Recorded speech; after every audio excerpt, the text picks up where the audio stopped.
Job ready Bharat में आपका स्वागत है। वीडियो अच्छा लगे तो सब्सक्राइब जरूर कीजिएगा। सोचिए, मतलब कल्पना कीजिए कि आप किसी सुबह उठते हो और आपको अचानक पता चलता है कि जिस देश में आपने अपनी पूरी जिंदगी बिताई है वो अब आपको अपना नागरिक ही नहीं मानता। ये वाकई एक बहुत ही खौफनाक विचार है। बिल्कुल, मतलब आप अपनी जगह से एक इंच भी नहीं हिले हैं, लेकिन अचानक से आपका अपना घर, आपका अपना शहर किसी और देश का हिस्सा बन सकता है। हाँ, और आपको एक सरकारी अधिकारी के सामने फाइलों के साथ ये साबित करना पड़ रहा है कि आप अपने ही घर में रहने के हकदार हैं या नहीं। सीरियसली, ये विचार ही अपने आप में बहुत डरावना लगता है ना। बिल्कुल डरावना है। लेकिन अगर हम 1947 की बात करें ना, तो लाखों लोगों के लिए ये कोई कोरी कल्पना नहीं थी। हाँ, वो एक भयानक वास्तविकता थी। एग्जैक्टली।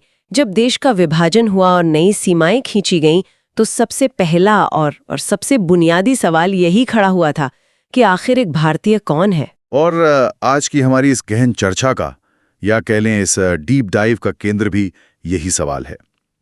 आप सभी का स्वागत है। आज हम भारतीय नागरिकता यानी इंडियन सिटीजनशिप के उस पूरे ताने बाने को समझने जा रहे हैं जो हमारे संविधान के भाग 2 में है, अनुच्छेद 5 से लेकर 11 तक। बिल्कुल। हमने आज की चर्चा के लिए कुछ बेहतरीन ऐतिहासिक और कानूनी शोध सामग्री जुटाई है, लेकिन हमारा मकसद सिर्फ कानूनी धाराओं को रटना नहीं है। हाँ, रटने से तो कुछ समझ नहीं आएगा। सही कहा। हम ये समझना चाहते हैं कि एक व्यक्ति और देश के बीच का ये रिश्ता असल में बनता कैसे है, टूटता कैसे है, और 1947 के उस ऐतिहासिक विस्थापन से लेकर आज के नागरिकता संशोधन अधिनियम यानी CAA तक इस पहचान ने कैसा सफर तय किया है। ये बहुत जरूरी है, क्योंकि नागरिकता को सिर्फ एक पहचान पत्र या किसी सरकारी दस्तावेज के रूप में देखने के बजाय हमें इसे एक exclusive life time club membership की तरह देखना चाहिए। क्लब मेंबरशिप, ये अच्छा टर्म है। हाँ, क्योंकि ये वो बुनियादी चार्टर है जो ये तय करता है कि आपको वोट देने का अधिकार मिलेगा या नहीं, आपके मौलिक अधिकारों की रक्षा होगी या नहीं, और क्या राज्य संकट के समय आपकी सुरक्षा के लिए खड़ा होगा। बिना इस मेंबरशिप के आप कानूनी रूप से पूरी तरह से अदृश्य हो जाते हैं। तो चलिए इस क्लब के सबसे पहले और सबसे महत्वपूर्ण नियम से शुरुआत करते हैं। हमारे स्रोतों में सबसे प्रमुखता से एकल नागरिकता यानी सिंगल सिटीजनशिप का सिद्धांत सामने आता है, जो कि अगर आप देखें तो ब्रिटेन की व्यवस्था से प्रेरित है। हाँ, ब्रिटेन से। लेकिन यहां मुझे एक बहुत बड़ी उलझन है। कैसी उलझन? देखिए, हम एक संघीय ढांचे वाले देश हैं। हमारे यहाँ महाराष्ट्र है, तमिलनाडु है, पंजाब जैसे अलग अलग राज्य हैं और सबकी अपनी सरकारें हैं। बिल्कुल है। तो फिर हमने अमेरिका की तरह दोहरी नागरिकता यानी डुअल सिटीजनशिप का मॉडल क्यों नहीं अपनाया? मतलब अमेरिका में तो एक व्यक्ति देश का भी नागरिक होता है और अपने राज्य का भी। जब कई स्वतंत्र राज्यों ने एक साथ आकर एक यूनियन बनाने का फैसला किया था। उनका इतिहास अलग था। बिल्कुल, लेकिन 1947 में भारत की स्थिति एकदम अलग थी। हम उस वक्त विभाजन के गहरे और दर्दनाक आघात से गुजर रहे थे। वो तो है। अगर लोगों को बंगाली, पंजाबी या मराठी जैसी अलग-अलग राज्य स्तरीय नागरिकता दे दी गई तो देश में अलगाववाद की भावनाएं भड़क सकती थीं। एग्जैक्टली। ये इस नवजात देश के अस्तित्व को बचाने की एक व्यावहारिक जरूरत थी। एकल नागरिकता एक बहुत बड़े इक्वलाइजर या समानता लाने वाले टूल की तरह काम करती है। अच्छा? हाँ, आप चाहे हिमाचल प्रदेश के पहाड़ों में पैदा हुए हों या केरल के समुद्री तटों पर, आपकी राजनीतिक और कानूनी पहचान सिर्फ एक है, आप एक भारतीय हैं, बस। एक राष्ट्र, एक पहचान। ये व्यवस्था तो बहुत ही सॉलिड है। बिल्कुल, ये सुनिश्चित करती है कि नागरिक और केंद्र सरकार के बीच का रिश्ता सीधा और अखंडित हो। ये बात पूरी तरह से स्पष्ट है, लेकिन इस पहचान को स्थापित करना शुरुआत में बिल्कुल भी आसान नहीं था, है ना? बहुत मुश्किल था। चलिए, समय में थोड़ा पीछे चलते हैं। बात करते हैं 26 जनवरी 1950 की, जब हमारा संविधान लागू हुआ। तब शुरुआती नियम बने थे। हाँ, जिसे कानूनी भाषा में अनुच्छेद 5 कहा जाता है।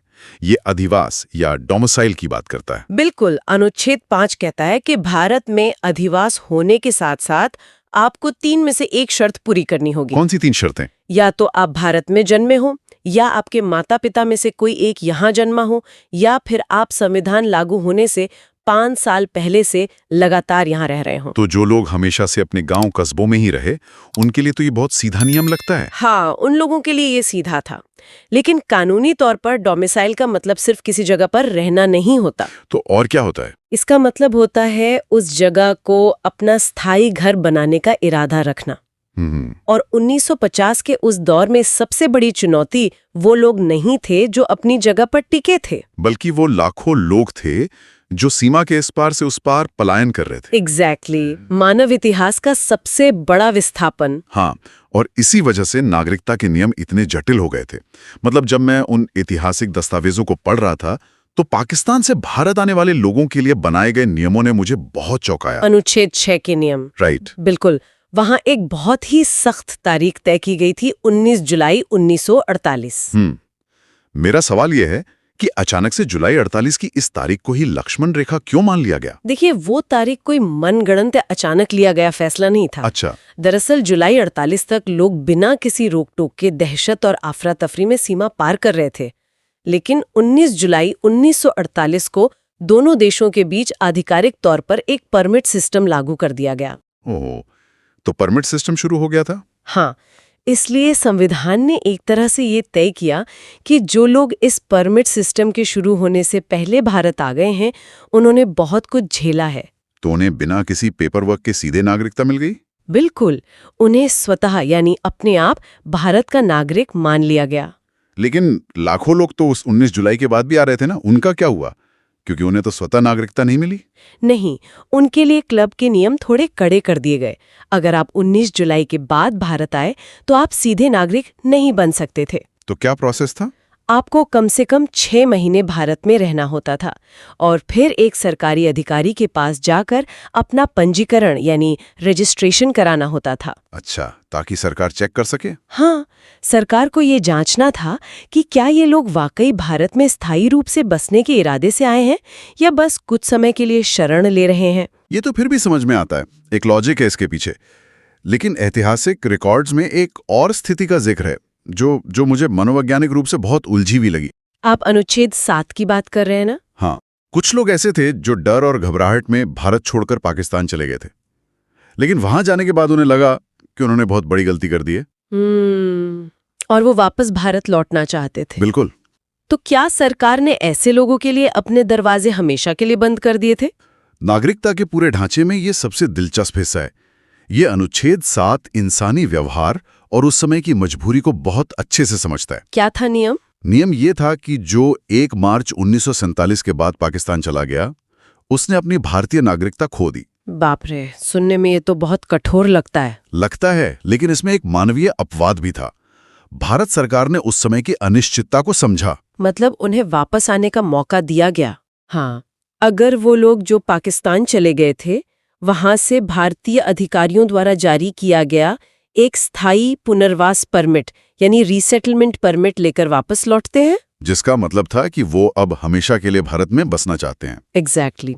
तो उन्हें वापस आने दिया गया। हालांकि उन्हें भी 6 महीने इंतजार करके पंजीकरण की उसी सख्त प्रक्रिया से गुजरना पड़ा। सोचिए, मतलब बाहर दंगे हो रहे हैं, लोग अपना सब कुछ छोड़कर भाग रहे हैं और टेंटों में बैठे सरकारी अधिकारी तारीखों और परमिट्स की जांच करके ये तय कर रहे हैं कि कौन इस देश का हिस्सा है और कौन नहीं। और मुझे ये भी मिला कि जो भारतीय मूल के लोग उस समय अविभाजित भारत से बाहर रह रहे थे, जैसे मलाया या पूर्वी अफ्रीका में, अनुच्छेद 8 के तहत ये सारे नियम जो अनुच्छेद 5 से 8 तक फैले हुए हैं, मूल रूप से 1947 की उस भयानक आग को बुझाने के लिए थे और स्वतंत्र भारत के शुरुआती नागरिकों की एक लिस्ट तैयार करने के लिए। बिल्कुल। ठीक है, तो शुरुआती सूची तैयार हो गई, लेकिन अब बात आती है इस क्लब मेंबरशिप की ताकत और भविष्य की। कोई नागरिक इस मेंबरशिप को कैसे खो सकता है, या सरकार को इसे लेकर कितने अधिकार हैं? इसके लिए हमें उन अनुच्छेदों को समझना होगा जो नागरिकता की सुरक्षा और राज्य की शक्ति की बात करते हैं। तो चलिए अनुच्छेद 9 की बात करते हैं। यहाँ से नागरिक और राज्य के बीच की असली शक्ति का खेल शुरू होता है।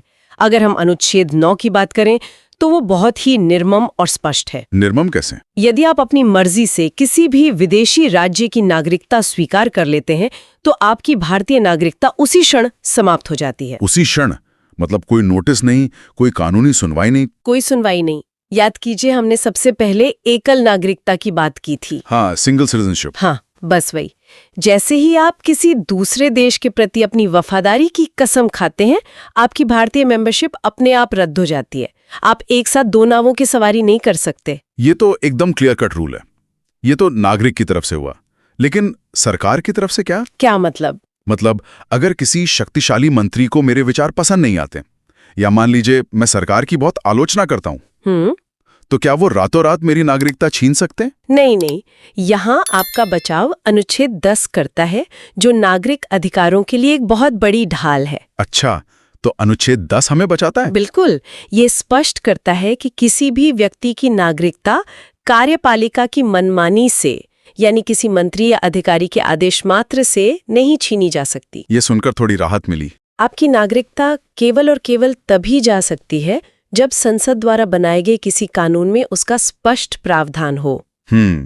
तो संसद का कानून होना जरूरी है। लेकिन मेरी ये राहत तब छूमंतर हो गई जब मैंने अनुच्छेद 11 को पढ़ा। अरे, अनुच्छेद 11 ने आपको क्यों डरा दिया? क्योंकि अनुच्छेद 11 सीधे तौर पर कहता है कि नागरिकता से जुड़े किसी भी नियम को बनाने, बदलने या खत्म करने की पूर्ण शक्ति, मतलब एब्सोल्यूट पावर, केवल संसद के पास है। हाँ, ये तो है। तो अगर संसद के पास सारे नियम बदलने का मास्टर स्विच है, तो क्या अनुच्छेद 10 की वो ढाल भी कमजोर नहीं पड़ जाती? ये एक बहुत ही पैनी और गहरी टिप्पणी है आपकी। और यही हमारे लोकतंत्र की वास्तविकता है। तो संविधान निर्माताओं ने ऐसा क्यों किया? क्योंकि उन्हें पता था कि वो भविष्य में होने वाले बदलावों, जैसे नए देशों का बनना, युद्ध या वैश्वीकरण, इन सब की भविष्यवाणी नहीं कर सकते। इसलिए उन्होंने ये मास्टर स्विच संसद को सौंप दिया। वक्त के साथ बदलने के लिए। नागरिकता के नियमों में एक कॉमा भी नहीं बदल सकती। मतलब अंतिम शक्ति दिल्ली में बैठी संसद के पास ही है। बिल्कुल। और संसद ने अपनी इस शक्ति का इस्तेमाल करने में ज्यादा देर नहीं लगाई, क्योंकि संविधान ने तो सिर्फ 1950 तक की तस्वीर साफ की थी। हाँ, उसके बाद जन्म लेने वालों का क्या? वही तो। इसके लिए संसद ने नागरिकता अधिनियम 1955 पारित किया। एकदम सही। 1955 का ये अधिनियम असल में नागरिकता के उस क्लब का पूरा ऑपरेशनल मैनुअल है। तो चलिए इस मैनुअल को डिकोड करते हैं। जानकारी के अनुसार इसमें नागरिकता प्राप्त करने के 5 तरीके हैं। हाँ, 5 तरीके। पहला है जन्म से या बाय बर्थ। ये तो बहुत सीधा लगता है। अगर मैं भारत की सीमा के भीतर पैदा हुआ हूं तो मैं भारतीय हूं। ये सुनने में सीधा है, लेकिन संसद ने समय समय पर इसमें कई बदलाव किए हैं। बदलाव क्यों? क्योंकि सरकार को लगा कि मान लीजिए अगर कोई विदेशी राजनयिक या डिप्लोमैट भारत में रह रहा है और उसका बच्चा यहाँ पैदा होता है, या कोई घुसपैठिया गैर कानूनी तरीके से सीमा पार करके यहाँ बच्चे को जन्म देता है, तो उसे सिर्फ जमीन के आधार पर नागरिकता नहीं दी जा सकती। ओहो, तो सिर्फ भारत की मिट्टी पर पैदा होना ही काफी नहीं है, और भी शर्तें हैं। बिल्कुल। इसके बाद दूसरा तरीका है वंश से, यानी बाय डिसेंट। इसे ऐसे समझिए, मान लीजिए एक भारतीय जोड़ा जर्मनी में काम कर रहा है और उनका बच्चा म्यूनिख में पैदा होता है। ठीक है। वो बच्चा भारत की मिट्टी पर तो पैदा नहीं हुआ, इसलिए उसे जन्म से नागरिकता नहीं मिलेगी। लेकिन उसके माता पिता तो भारतीय हैं। एग्जैक्टली। क्योंकि उसके माता पिता भारतीय हैं, इसलिए वो खून के रिश्ते या वंश के आधार पर भारत का नागरिक कहलाने का हकदार होगा। समझ गया, मिट्टी का रिश्ता और खून का रिश्ता। हाँ। तीसरा तरीका है पंजीकरण या रजिस्ट्रेशन का। ये उनके लिए है जिनका भारत से पहले से कोई संबंध है, जैसे कोई भारतीय मूल का व्यक्ति जो लंबे समय से यहाँ रह रहा हो, या कोई विदेशी जो किसी भारतीय नागरिक से शादी कर ले। उन्हें 7 साल यहाँ बिताने के बाद आवेदन करने का हक मिलता है। बिल्कुल। ये उन लोगों के लिए एक आसान रास्ता है जिनका देश से कोई सांस्कृतिक या पारिवारिक जुड़ाव है। लेकिन उसका क्या जिसका भारत से दूर दूर तक कोई लेना देना नहीं है? मतलब ना भारतीय माता पिता, ना यहाँ जन्म, ना किसी भारतीय से शादी। अगर कोई पूरी तरह से विदेशी नागरिक भारत का नागरिक बनना चाहे तो उसका क्या रास्ता है? उस रास्ते को देशीयकरण या नेचुरलाइजेशन कहते हैं। और ये कैसे होता है? ये सबसे लंबी और कड़ी परीक्षा है। ऐसे व्यक्ति को भारत में एक बहुत लंबा समय बिताना होता है, जो सामान्यतः 12 वर्षों का होता है। 12 साल? बाप रे। हाँ, और इतना ही नहीं, उसे संविधान में मान्यता प्राप्त कोई एक भारतीय भाषा भी सीखनी होती है और उसका चरित्र अच्छा होना चाहिए। हाँ, तो ये राज्य का ये सुनिश्चित करने का तरीका है कि आप इस समाज में पूरी तरह से घुल मिल गए हैं। एकदम सही। ये वाकई एक बड़ी कमिटमेंट है। और जो 5वां तरीका है क्षेत्र समाविष्टि या टेरिटरी, ये मुझे सबसे ज्यादा तार्किक और दिलचस्प लगा। इसमें सिक्किम का उदाहरण बहुत सटीक है। बिल्कुल, मुझे सिक्किम का उदाहरण बहुत पसंद आया। जब 1975 में सिक्किम आधिकारिक तौर पर भारत का हिस्सा बना, तो सरकार ने वहां के लोगों को फॉर्म भरने के लिए लाइनों में खड़ा नहीं किया। हाँ, एक आदेश जारी हुआ और उस पूरी जमीन के साथ साथ वहां के लोग स्वतः ही भारतीय नागरिक बन गए। ये बहुत ही स्मूथ प्रोसेस था। तो ये तो हो गए क्लब में एंट्री के 5 तरीके, लेकिन इस मेंबरशिप को खोने के भी 3 तरीके बताए गए हैं। 3 तरीके। पहला तो त्याग या रिनाउंसिएशन है, जो साफ है, जहां आप खुद लिख कर दे दें कि मुझे अब नागरिकता नहीं चाहिए। और दूसरा समाप्ति या टर्मिनेशन है, जिसकी बात हम कर चुके हैं। हाँ, कि जैसे ही आपने किसी और देश का पासपोर्ट लिया, भारतीय नागरिकता खत्म। लेकिन जो तीसरा तरीका है ना, वंचन या डिप्राइवेशन, ये बहुत ही हैरान करने वाला है। वंचन का मतलब है राज्य द्वारा जबरन नागरिकता छीन लेना। ये क्लब से बाहर धक्के मारकर निकाले जाने जैसा है। हाँ, और इसी में एक ऐसा नियम है जिसे पढ़कर मेरे तो होश ही उड़ गए। कौन सा नियम? नियम कहता है कि अगर पंजीकरण या देशीयकरण से नागरिक बना कोई व्यक्ति लगातार 7 वर्षों तक भारत से बाहर रहता है, तो उसकी नागरिकता छीनी जा सकती है। मतलब ये कैसे न्याय संगत है? आज के समय में लोग काम या पढ़ाई के लिए सालों साल विदेश में रहते हैं। देखिए, सतह से देखने पर ये बहुत कठोर लगता है, लेकिन इसके पीछे के लॉजिक को समझिए। क्या लॉजिक है? सबसे पहली बात, ये नियम उन लोगों पर लागू नहीं होता जो भारत में जन्म से नागरिक हैं। ओहो। इसका तर्क ये है कि अगर आपने सालों मेहनत करके भारत की नागरिकता ली और फिर आप देश छोड़कर चले गए, वापस ही नहीं आए? हाँ, और 7 सालों तक आपने किसी भारतीय दूतावास में जाके ये भी दर्ज नहीं कराया कि आप अभी भी भारत से जुड़े रहना चाहते हैं, तो राज्य ये मान लेता है कि अब आपकी इस देश के प्रति कोई निष्ठा या इरादा नहीं बचा है। ये उस अदृश्य धागे के सूख कर टूट जाने की कानूनी पहचान है। ओह, अब समझ आया। जब आप इसके पीछे का इंटेंट समझाती हैं, तो ये दंड से ज्यादा एक स्वाभाविक प्रक्रिया लगती है। बिल्कुल, ये एक स्वाभाविक कानूनी कदम है। चलिए, अब इस चर्चा को थोड़े आधुनिक समय में लाते हैं। सबसे पहले तो ये स्पष्ट कर दें कि नागरिकता से जुड़े ये सारे जटिल फैसले, ये पूरी नौकरशाही किस मंत्रालय के हाथ में होती है? ये पूरी तरह से केंद्र सरकार के गृह मंत्रालय यानी मिनिस्ट्री ऑफ होम अफेयर्स के अधीन आता है। इसमें राज्यों का कोई रोल नहीं है। राज्य सरकारों का इसमें कोई भी दखल नहीं होता। और गृह मंत्रालय का जिक्र आते ही हम उस विषय पर पहुंच जाते हैं जिसने पिछले कुछ सालों में सबसे ज्यादा सुर्खियां बटोरी हैं। आप नागरिकता संशोधन अधिनियम 2019 की बात कर रहे हैं। हाँ, जिसे हम CAA कहते हैं। अब चूंकि हम कानूनी तथ्यों पर बात कर रहे हैं, तो बिना किसी राजनीतिक चश्मे के विशुद्ध रूप से दस्तावेजों के आधार पर यह कानून क्या कहता है। हमने थोड़ी देर पहले अनुच्छेद 11 के मास्टर स्विच की बात की थी ना। हाँ, संसद की एब्सोल्यूट पावर। CAA उसी शक्ति का एक उदाहरण है। संसद ने 1955 के अधिनियम में एक विशेष अपवाद जोड़ा। कैसा अपवाद? इस कानून के तहत 3 पड़ोसी देशों पाकिस्तान, बांग्लादेश और अफगानिस्तान से आए 6 विशिष्ट अल्पसंख्यक समुदायों के लिए नागरिकता का एक नया रास्ता खोला गया। और वो समुदाय हैं हिंदू, सिख, बौद्ध, जैन, पारसी और ईसाई। बिल्कुल। और इसके लिए जो तंत्र इस्तेमाल किया गया वो है एक कट ऑफ डेट और देशीयकरण के समय में कटौती। सही। हाँ, ये कानून उन लोगों पर लागू होता है जो धार्मिक उत्पीड़न के कारण 31 दिसंबर 2014 को या उससे पहले भारत आ गए थे। 31 दिसंबर 2014। और सबसे बड़ा बदलाव ये है कि इन विशिष्ट समूहों के लिए देशीयकरण यानी नेचुरलाइजेशन के तहत जो समय सीमा पहले 12 वर्ष की हुआ करती थी, उसे घटाकर अब 5 वर्ष कर दिया गया। एग्जैक्टली। मतलब ये एक खास समूह के लिए नागरिकता की प्रक्रिया को तेज करने का एक कानूनी संशोधन है। हाँ, एक्सपेडाइट करने का। ये साफ दर्शाता है कि नागरिकता का नियम कोई पत्थर की लकीर नहीं है। खैर, एक और कॉन्सेप्ट है। कौन सा कॉन्सेप्ट? OCI कार्ड, यानी ओवरसीज सिटीजन ऑफ इंडिया। अरे हाँ, ये तो बहुत बड़ा कंफ्यूजन है। नाम सुन के ऐसा लगता है जैसे भारत ने दोहरी नागरिकता दे दी है। चलिए, इस भ्रम को हमेशा के लिए दूर करते हैं। ये बहुत जरूरी है क्योंकि नाम वाकई बहुत भ्रामक है। OCI किसी भी कीमत पर दोहरी नागरिकता नहीं है। तो फिर क्या है ये?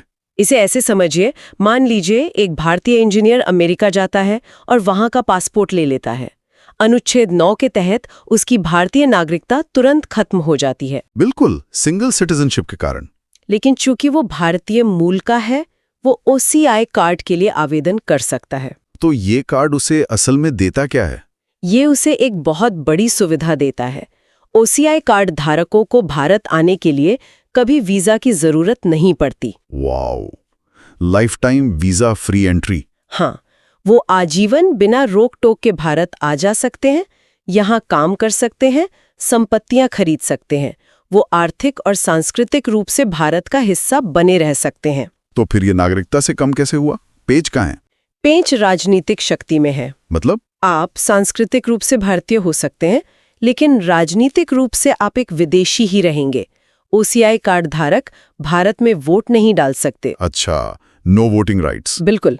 वो चुनाव नहीं लड़ सकते, विधायक या सांसद नहीं बन सकते, और ना ही राष्ट्रपति या जज जैसे किसी संवैधानिक पद पर बैठ सकते हैं।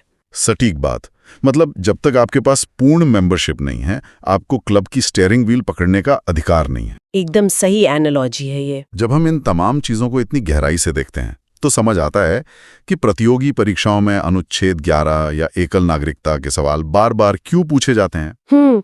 क्योंकि ये बेसिक्स हैं। हाँ, ये सिर्फ रटने वाले तथ्य नहीं है, ये हमारे गणतंत्र की रूपरेखा हैं। बिल्कुल। जो लोग इन तथ्यों का अध्ययन करते हैं वो सिर्फ एक परीक्षा की तैयारी नहीं कर रहे होते, वो असल में भारतीय राज्य के काम करने के तरीके, उसकी एनाटॉमी को समझ रहे होते हैं। ये सफर वाकई बहुत शानदार रहा। बहुत ही जानकारी भरा। हमने 1947 के उस खौफनाक विस्थापन से शुरुआत की, जहां आग और खून के बीच ये तय हो रहा था कि कौन इस देश का हिस्सा है।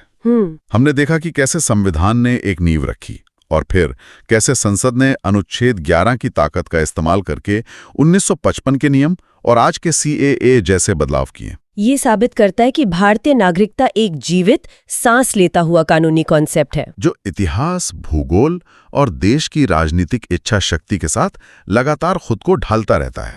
बिल्कुल सही कहा आपने। सच में। लेकिन इससे पहले कि हम आज की इस गहन चर्चा को विराम दें, मैं एक ऐसा विचार छोड़ना चाहता हूं जो आज की इस पूरी बातचीत से ही निकलता है। वो क्या है?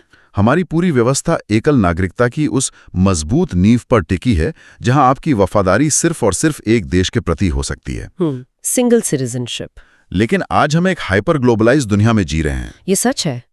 आज प्रतिभा और पूंजी के लिए देशों की सीमाएं पहले से कहीं ज्यादा खुल चुकी हैं। बिल्कुल। लाखों भारतीय आज पूरी दुनिया में फैले हुए हैं। वो ग्लोबल इकोनॉमी चला रहे हैं, लेकिन दिल से अब भी भारत से जुड़े हैं। हाँ, वो अपनी जड़ों से जुड़े रहना चाहते हैं। तो सवाल ये है, जैसे जैसे दुनिया और छोटी होती जाएगी, क्या एकल नागरिकता का ये सख्त नियम पुराना नहीं पड़ जाएगा? ये सोचने वाली बात है। क्या भविष्य में कभी भारत को अपने ग्लोबल डायस्पोरा को जोड़े रखने के लिए पूरी तरह से दोहरी नागरिकता या ड्यूअल सिटीजनशिप देने पर मजबूर होना पड़ेगा? ये राष्ट्रीय सुरक्षा और वैश्विक एकीकरण के बीच का एक बहुत ही जटिल और भविष्योन्मुखी सवाल है। बिल्कुल। ये एक ऐसा सवाल है जिस पर हमें जरूर सोचना चाहिए। एक ओपन एंडेड सवाल। तो आप सभी श्रोताओं का इस डीप डाइव में हमारे साथ जुड़ने के लिए बहुत बहुत धन्यवाद। शुक्रिया। मुझे उम्मीद है कि आज की इस बातचीत ने नागरिकता जैसे गंभीर विषय पर आपकी समझ को सिर्फ बढ़ाया ही नहीं होगा, बल्कि आपको इसके पीछे के क्यों और कैसे को देखने का एक नया नजरिया भी दिया होगा। तथ्यों को सिर्फ मान मत लीजिए, उनके पीछे की कहानी को खंगालते रहिए। बिल्कुल। अगली बार तक के लिए खोजबीन जारी रखिए। नमस्कार।